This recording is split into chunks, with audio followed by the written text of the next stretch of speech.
பர்திமேயு சுவிசேஷ ஊழியங்கள் வழங்கும் நற்செய்தி நேரம். தேவ செய்தி பாஸ்டர் ஆர். அகஸ்டின். இந்த நாளில் உங்களோடு நான் பேசி வருகிறேன். கிரியையுள்ள விசுவாசம் ஒவ்வொரு மனிதனுக்கும் வேண்டும். ஏன்னா இயேசு இந்த உலகத்தில் வாழும்போது கிரியையுள்ள விசுவாசத்தை காண்பித்தார். 2 கண்ணு தெரியாதவன் கூப்பிடும்போது எல்லாரும் அவனை பார்த்து பேசாதப்பா, சத்தம் போடாதப்பா, ஏப்பா கத்துறேன்னாங்க. ஆனால் அவர் நின்று ஒரு வார்த்தை அவன்கிட்ட கேட்டார். நான் உனக்கு என்னப்பா செய்யணும்னார். அவன் கேட்டதை அவர் கொடுத்துத்தான் ஆசீர்வதித்தார். எனக்கு அன்பானுடைய ஒரு கானானிய ஸ்திரீ பின்னாடியே வர்றா. சீசர்கள்லாம் சொல்கிறாங்க, அவன் நம்ம பின்னாடியே வர்றா, அவளை அனுப்பிடுங்க. அவர் சொல்கிறார், பிள்ளைகளின் அப்பம்பா, இது நாய்க்குட்டிகளுக்கு என்ன செய்யக்கூடாது, போடக்கூடாதுன்னார். அவள் பார்த்தா ஒரு படி மேலே போயிட்டா. உண்மைதான் ஆண்டவரே. மத்தேயு 15ஆம் அதிகாரத்தில் வாசிக்கும்போது 22 வாசிக்கிறோம். அவன் சொல்கிறா, உண்மைதான் ஆண்டவரே, உண்மைதான், நாய்க்குட்டி தான். ஆனால் மேஜையிலேருந்து கொஞ்சம் சிந்துமே துணிக்கைகளை அதை நாய்க்குட்டி கிடைக்காதா? அவர் பார்த்தார், ஸ்திரியே உன் விசுவாசம் பெரிது, நீ விரும்பினபடி ஆகட்டும். இன்றைக்கு இந்த தொலைக்காட்சியில் நீங்கள் எவ்வளவுக்கு அளவு தாழ்த்தி உங்கள் கிரியையுள்ள விசுவாசத்தை காண்பிக்கிறீங்களோ கர்த்தர் அதற்கேற்ற பலனை தருவார். உங்கள் வேதத்தை எங்கே இருந்தாலும் தயவு செய்து எடுத்து மறுபடியும் திருப்பிக் கொள்ளுங்க.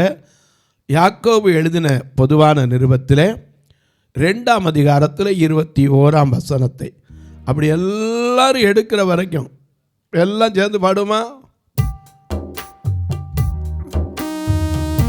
என்ன கொடுப்பே இயேசுவுக்கு, என்னில் ஒன்றும் இல்லை ஐயா, எல்லாமே இயேசுவே. என்ன கொடுப்பே இயேசுவுக்கு, ஒன்னில் ஒன்றும் இல்லை ஐயா, எல்லாமே இயேசுவே. என்ன கொடுப்பே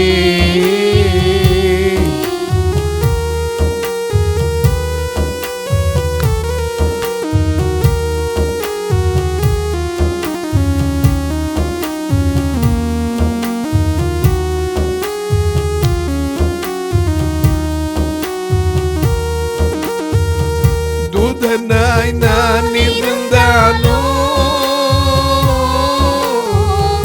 எக்காலம் உழைக்கிடுவேனே.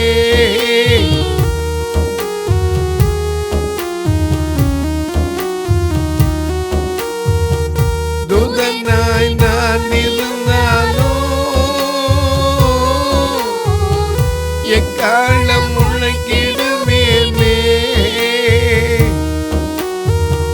வனவரமேசுவை வாழ்த்தி பாடி மகிழ்வதற்கு, வனவரமேசுவை நான் வாழ்த்தி பாடி மகிழ்வதற்கு, என்னில் ஒன்றும் இல்லை ஐயா, எல்லாமே இயேசுவே. என்னில் ஒன்றும் இல்லை ஐயா, எல்லாமே இயேசுவே. என்ன கொடுப்பே இயேசுவுக்கு, என்னில் ஒன்றும் இல்லை ஐயா, எல்லாமே இயேசுவே. என்ன கொடுப்பே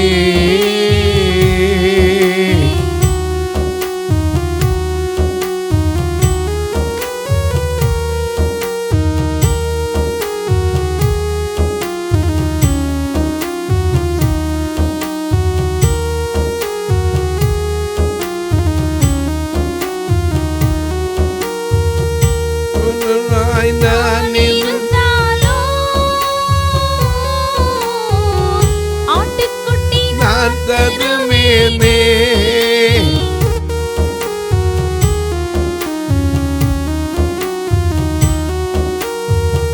மெய்ப்பனாய் நான் இருந்தாலும் ஆட்டுக்குட்டி நான் தருவேனே. வெள்ளை தூபம் போல வர்க்கம் அள்ளி அள்ளி கொடுப்பதற்கு, வெள்ளை தோளம் தூப வர்க்கம் அள்ளி அள்ளி கொடுப்பதற்கு, என்னில் ஒன்றும் இல்லை ஐயா எல்லாமே இயேசுவே, என்னில் ஒன்றும் இல்லை ஐயா எல்லாமே இயேசுவே, என்ன கொடுப்பே இயேசுவுக்கு,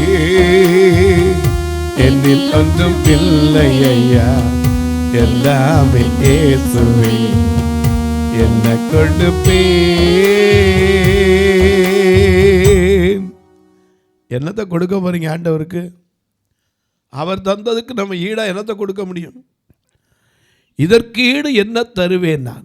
பாடினார்ல, தனிமையின் பாதையில் தகப்பனே முன் தோளில் சுமந்ததை நான் மறப்பேனோ, சுமந்ததை நான் மறப்பேனோ, தனிமையில் பாதையில் தகப்பனே முன் தோளில் சுமந்ததை நான் மறப்பேனோ, சுமந்ததை நான் மறப்பேனோ, எத்தனை அன்பு எல்மே, எத்தனை பாசம் எல்மே, எத்தனை அன்பு எல்மே, எத்தனை பாசம் எல்மே, இதற்கு ஈடு என்ன தருவேன் நான், இதற்கு ஈடு என்ன தருவேன் நான், இதற்கு ஈடு என்ன தருவேன் நான், இதற்கு ஈடு என்ன தருவேன் நான். ஆண்டவர் கொடுத்ததுக்கு நம்ம ஈடா என்ன கொடுக்க முடியும்? ஒண்ணுமே கொடுக்க முடியாது. கிரியையுள்ள விசுவாசம், அதையாவது காமிக்க முடியுதா? ஆபிரகாமுடைய வாழ்க்கையில காமிச்சான். வாசிக்க பார்க்கலாம். ஆதியாகமம் யாக்கோபு 2:21. நம்முடைய பிதாவாகிய ஆபிரகாம் தன் குமாரனை ஈசாக்கை பலிபீடத்தின் மேல் செலுத்தின போது, கொடுக்கிறேன்னு சொன்னதுனால இல்ல, ஆண்டவர் கேட்டவன தர்றேன்னு சொன்னது எல்லாரும் சொல்லிடுவோம். இப்போ இறைவன் கேட்டால் என்னத்தை கேட்டார்னா என்னத்த நாள் கொடுத்துருவோம். என்னத்தை கொடுப்போம்? எனக்கு அன்பானுடைய நம்ம சரித்திரத்தை படிச்சுக்கோம். சத்தியவான் சாவித்திரி கடைசியில் சத்தியவானுடைய உயிரை போராடி திரும்பத்தான் வாங்கிக்கிட்டான். இறைவன் கேட்டான், இறைவன்றது போராடினான். ஆனால் ஆபிரகாம் போராடலைங்க. கேட்ட உடனே ஒரு வார்த்தை யார்ட்டையும் பேசலை. அதிகாலையில் எழுந்திரிச்சான். ஆதியாகமத்துக்கு வந்துருங்க. அவரு அதிகாலையில் எழுந்திரிச்சான். சேனை வச்சான். கழுதைக்கு எழுந்து தன் கழுதையின் மேல் சேனம் வைத்து வேலைக்காரரில் 2 பேரை, ஏன்னா மற்றவங்கள கேட்பா என்ன 2 பேரை மட்டும் கூட்டு போறீங்க? ஆமாம் 2 பேர் போதும். ஏன்னா ஆண்டவரே சொன்னார் 2 பேரா போங்க. எனக்கு கண்பானுடைய ஈசாக்கு இயேசுவுக்கு அடையாளம். 2 பேரை கூட்டிக்கிட்டு கட்டைகளை பிளந்து, பலிக்கான கட்டைகளையும் பிளந்து கொண்டு தேவன் தனக்கு குறித்திருந்த இடத்திற்கு பயணம் அப்படி நடந்து போயிட்டே இருக்கான். எத்தனை இடத்துல ஆபரம் காட்டுவோம். ஏப்பா போற, எதுக்குப்பா போற? எதுக்காவது எந்த இடத்துலையாவது இங்கே எழுதப்படலை. தகப்பன் மோகன் சும்மா போயிருப்பாங்க. அது கழுதையை கொண்டு போகிறாங்க. கழுதையை குறித்து ஒரு கதை உண்டு, உங்களுக்கு தெரியுமோ தெரியாதோ? ஒரு தகப்பனும் மகனும் கழுதையை கூட்டிகிட்டு போனாங்க. கழுதையை கூட்டிகிட்டு போகும்போது ஊரில் இருக்கவங்க சொன்னாங்க, எப்பா கழுதை சும்மா தானே போகுது, ஒன்று அந்த சின்ன பையனை ஏற்றி வச்சு இவர் நடந்து போகலாம். 2 பேரும் நடந்து போய் கழுதை சும்மா தானே போகுது, ஒருத்தர் ஏறி போங்களேன்னாங்க. சரின்னு இந்த சின்ன பையனை தூக்கி வச்சாங்க. கொஞ்சம் தூரம் போனோன்னா மக்கள் சொன்னாங்க, யார் இந்த சின்ன பையன் நடக்கலாம், அந்த கிழவனை நடக்க விட்டுட்டு இவன் ஏறி வாரான் அப்படின்னாங்க. சரி, ஜனங்கள் சொல்ல கேட்டு இவரை இறக்கி விட்டுட்டு அந்த பெரியவர் ஏறி உட்கார்ந்தார். கொஞ்சம் தூரம் போனோன்னா மக்கள் சொன்னாங்க, இந்த பச்சை பிள்ளையை நடக்க விட்டுட்டு இந்த கிழவை ஏறி ஒய்யாரம் உட்காந்துட்டு வரதை பாரு, என்ன செய்யறது? அவர் ஏறினாலும் தப்பு, இவர் ஏறினாலும் தப்பு. 2 பேர் ஏறி உட்காருன்னு உட்கார்ந்தாங்க. அங்கிட்டு போகிற ஒரு கூட்டம் சொல்லிச்சு, இந்த வாரு வாயில்லா ஜீவன், அது மேலே 2 வயலுக்கு அதே ஏறி உட்காந்துட்டு இந்த கழுதையவாறு கொஞ்சம் கூட உணர்வுலாம் போதேன். கடைசியில் பார்த்தான், தனியாக போனாலும் தப்பு, 2 பேரும் சேர்ந்து போனாலும் தப்பு, ஒவ்வொருத்தராக போனாலும் தப்பு. கழுதையை தூக்குவோன்னா கழுதையை தூக்கி நடக்க ஆரம்பித்தாங்க. கடைசியில் பள்ளத்துக்குள்ளே வந்தபோது கொஞ்சம் தண்ணியில் சின்ன பையில் விளையாண்டுக்கிட்டு அவன் ட்ருன்னா கழுதை மிரண்டுச்சு, எல்லாத்தையும் சேர்த்து இழுத்து உள்ளே போட்டுருச்சு. கழுதையை குறித்து ஒரு கதையை சொல்லுவாங்க. ஏன்னா கண்பானுடைய இந்த கழுதையை கட்டி வேனம் கட்டி புறப்பட்டு போகிறான். 3 நாள் போகும்போது ஏதாவது பேசுனதா இங்கே எழுதப்பட்டிருக்கா? ஒன்றுமே எழுதலை. என்ன ஆரம்பிக்குது? புறப்பட்டு போனா 3ஆம் நாளில் ஆபிரகாம் தன் கண்களை ஏறெடுத்து பார்த்து, அது வரைக்கும் அவன் கண்களை ஏறெடுத்து பார்க்கல, பார்த்துக்கிட்டே தான் வரான். அவனுக்கு என்ன சொல்லனே தெரியல. ஏன்னா கொடுத்தவர் கேட்கும்போது என்ன மறுப்பு சொல்ல முடியும்? நாமளாக தான் நீ சொல்லியிருப்போம், கடவுளே இல்லைன்னு இருப்போம். 3ஆம் நாள் அவன் கண்களை ஏறெடுத்து பார்க்கையில் தூரத்திலே அந்த இடத்தை கண்டான். அந்த தூரத்தில் அந்த பலிபீடத்தை கண்டான். பலிபீடத்தில் என்னை பரனே படைக்கிறேனே இந்த வேளை, அடியேனை திருச்சித்தம் போல ஆண்டு நடத்திடுமே. பலிபீடத்தில் என்னை பரனே படைக்கிறேனே இந்த வேளை, அடியேனை திருச்சித்தம் போல ஆண்டு நடத்திடுமே. கல்வாரியில்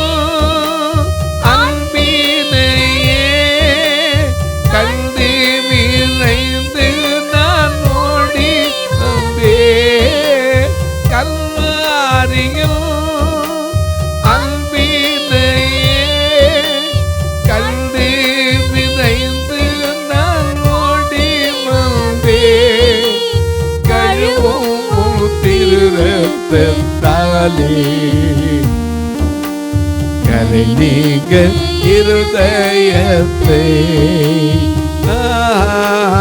அழுவோம் திருரத்தாலே, கரை நீங்க இருதயத்தை. தூரத்தில் பார்க்குறான், அந்த பலியிட போகிற இடம் வருது. உடனே என்ன பண்ணுறான்? வேலைக்காரனை நிப்பாட்டினான். வாசிங்க. அப்பொழுது ஆபிரகாம் தன் வேலைக்காரரை நோக்கி, நீங்கள் கழுதையை நிறுத்தி இங்கே காத்திருங்கள், நானும் பிள்ளையாண்டானும் அவ்விடம் மட்டும் போய் தொழுது கொண்டு. பலியை என்ன சொல்றாரு? தொழுகைன்னு சொல்றாரு.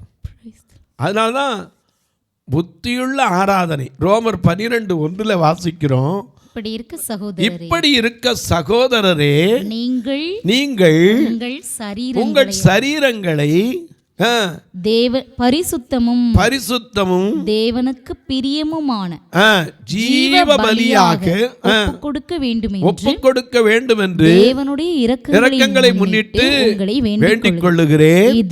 இதுவே நீங்கள் செய்யத்தக்க புத்தியுள்ள ஆராதனை.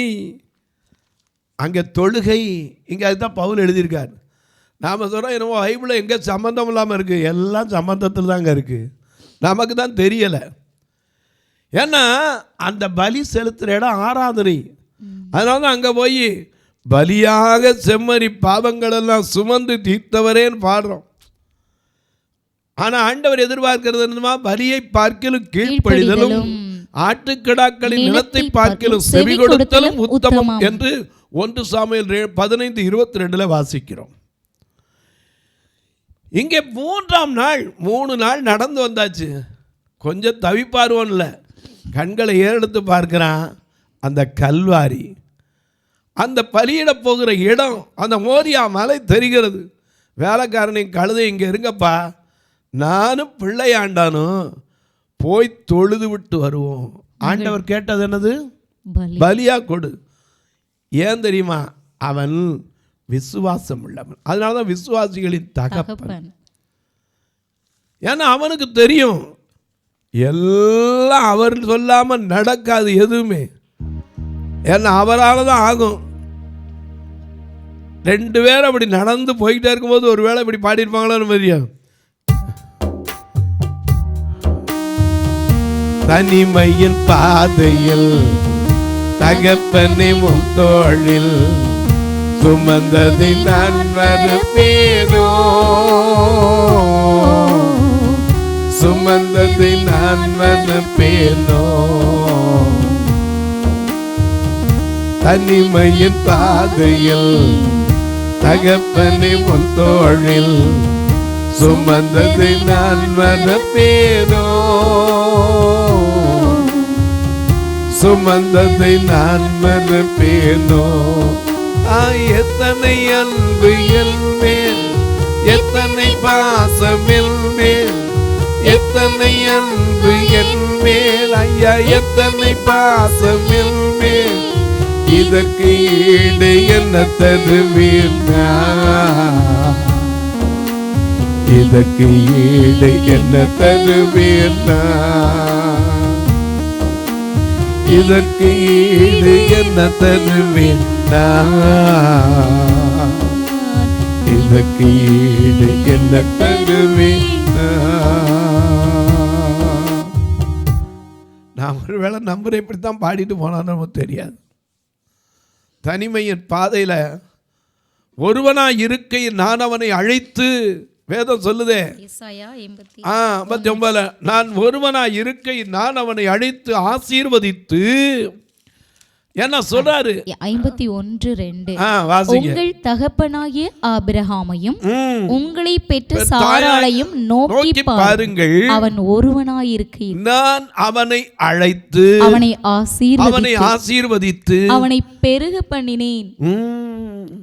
அதனால்தான் சொல்றாரு, நீங்கள் வெட்டி நீதி பின்பற்றி கர்த்தரை தேடுகிற நீங்கள் எனக்கு செவி கொடுங்கள். நீங்கள் வெட்டி எடுக்கப்பட்ட கன்மலையையும் தோண்டி எடுக்கப்பட்ட குழியின் துறவையும் நோக்கி பாருங்கள். உங்களை பெற்ற தகப்பனாகிய ஆபிரகாமையும் உங்களை பெற்ற தாயாகிய சாராளையும் நோக்கி பாருங்கள். நான் அவன் ஒருவனாய் இருக்கையில் அழைத்து ஆசீர்வதித்து. இப்ப அந்த ஒருவனா வந்தவனை அழைச்சு குடும்பமாக்கி பிள்ளைய கொடுத்து பிள்ளைய கொண்டாந்து பலி கொடுக்கும் போது பாடிட்டே போயிருப்பான். நான் அப்படித்தான் நினைக்கிறேன். தனிமையின் பாதையில் தகப்பனை முத்தோளில் சுமந்ததை நான் மறப்பேனோ,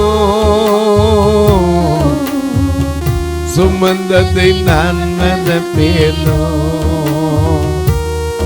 ஆக எத்தனை அன்பு எல்மே, எத்தனை பாசம் எல்மே, எத்தனை அன்பு எல்மே, எத்தனை பாசம் எல்மே. இதற்கு ஈடு என்ன தருவேன், இதற்கு ஈடு என்ன தருவேன், இதற்கு ஈடு என்ன தருவேன், இதற்கு ஈடு என்ன தருவேன். இத்தனைக்கு என்னப்பா இந்த பிள்ளை, என்னப்பா சாதாரண காரியம் நினைச்சிருப்பான். இத்தனை என்னை ஆசீர்வதித்த தேவனுக்கு நான் இதை கொடுக்கறது என்ன பெரிய காரியமா? எங்கேயாவது உட்கார்ந்து அழுதானா புலம்புனானா? இல்லவே இல்லை. வேலைக்காரங்கிட்ட சொல்லிட்டு போனான், நானும் பிள்ளையாண்டானும் அவ்விடம் மட்டும் போய் தொழுது விட்டு திரும்ப. எத்தனை நம்பிக்கை. அப்பதான் பிள்ளை கேட்குறான். அதுக்கு முன்னாடி கூட அவன் சொல்லலை, அவன் நம்பிக்கையை வெளிப்படுத்துறான் பாருங்க. அப்ப ஈசாக்கு கேட்கிறான். அப்பொழுது ஈசாக்கு தன் தகப்பனாகிய ஆபிரகாமை நோக்கி, இந்த 3 நாள் நடந்து வரும்போது கேட்கல, கட்டையை தூக்கிட்டு வரும்போது கேட்கல, வேலைக்காரனை நிறுத்தும் போது கேட்கல, நாங்க போய் தொழுதுட்டு வருவோம்னு சொல்றாரு அப்பவும் கேட்கல. இப்ப கேட்கிறான், என் தகப்பனே என்றான். இதோ இருக்கிறேன். அப்பொழுது அவன், இதோ நெருப்பு. இப்பதான் கேக்குறான், நெருப்பு இருக்கு, கட்டையும் இருக்கு, கட்டை இருக்கு, தகன பலிக்கு ஆட்டுக்கிட்டேங்க. இப்பதான் எப்பா ஓ நம்பிக்கை அதுவா இருக்கணும். கர்த்தர் எல்லாத்தையும் பார்த்து கொள்வா. யெகோவா ஈரே, எல்லாவற்றையும் பார்த்து கொள்ளுகிற தேவன், எல்லாவற்றையும் அவர் பார்த்து கொள்வார். இந்த நம்பிக்கையெல்லாம் போய்கிட்டு இருக்கோம்ப்பா. அதுக்கப்புறம் ஈசாக்கு எந்த கேள்வியாக கேட்டானா? வாசிங்க. எல்லாவற்றையும் அவன் கர்த்தர் தம்முடைய பர்வதத்தில் ஆபிரகாம் என்ன சொன்னாரு?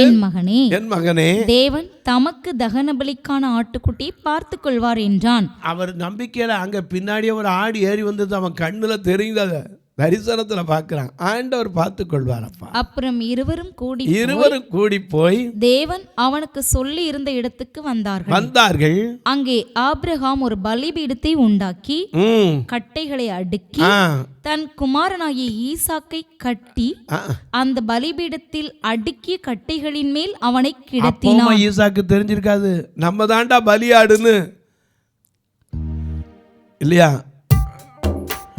பலியான செம்மறி பாப்பல்கள் எல்லாம் சுமந்து தீர்த்தவரே. பலியான செம்மறி பாப்பல்கள் எல்லாம் சுமந்து தீர்த்தவரே. பரிசுத்த எனக்காக அல்லோ பாக்கியம் பாக்கியமே. பரிசுத்த எனக்காக அல்லோ பாக்கியம் பாக்கியமே. பரிசுத்தரே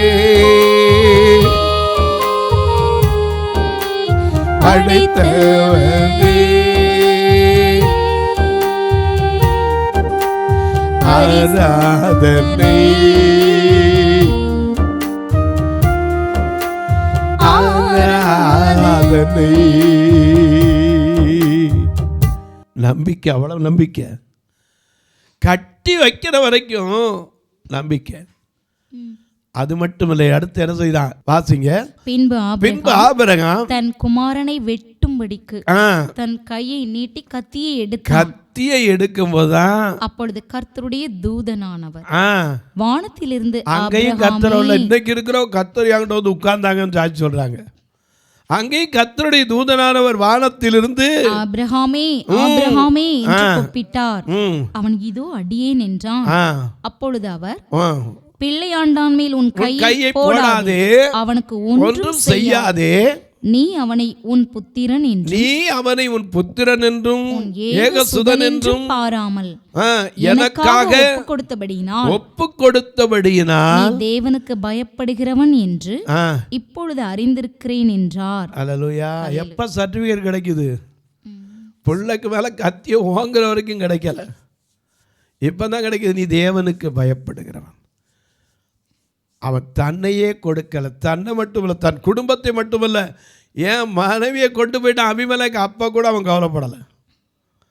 பார்வை ஒன்று விடுவான், அப்பவும் கவலைப்படலை. ஈசாக்க கேட்டார், கவலைப்படலை. ஏன்னா கர்த்தர் கொடுத்தார். கிரியையுள்ள விசுவாசம். அதனால தான் அவனுக்கு பேர் விசுவாசிகளின் தகப்பன். தொலைக்காட்சியில் பார்க்கிற என் அன்பு மக்களே, இந்த நிகழ்ச்சியை நாள்தோறும் பார்க்குறீங்க, கேட்குறீங்க, சந்தோஷப்படுறீங்க. ஆனால் நம்முடைய விசுவாசம் எப்படி இருக்கிறது? கிரியை இல்லாத விசுவாசம் ஒரு மனுஷனை கூட என்ன செய்யாது. அதுக்கு தான் இத்தனை பாடுபட்டு எப்படியாவது எல்லாரும் கெட்டு போயிடக்கூடாது, ரட்சிக்கப்படணுமே. இதுக்கு தாங்க தங்களுடைய காணிக்கையெல்லாம் கொடுக்குறீங்களே. எதுக்கு? என்ன கண்ணூரி அவருக்கு பயந்துக்கிட்டா? கர்த்தருக்கு பயந்து. ஏன்னா நம்ம கொடுக்கணும், எப்படியாவது தேசத்தில் சிலர் ரட்சிக்கப்படணும்.